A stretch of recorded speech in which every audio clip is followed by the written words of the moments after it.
ఎవరమ్మా నువ్వు?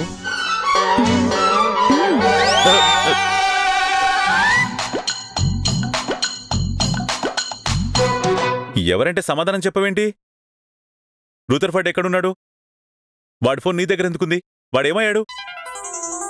అసలెవరమ్మా నువ్వు? నువ్వు ఎవరైతే ఏంటమ్మా? Rutherford AD? ఎదురుగా కత్తి లాంటి రోసీ ఉంటే కత్తిపేట లాంటి రూథర్ని అడుగుతావేంట నువ్వు? ఏ నాతో మాట్లాడరా?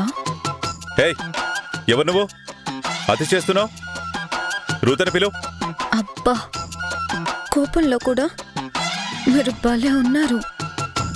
అయినా ఈ రోసీ మీద చిరాకు పడుతున్నారంటే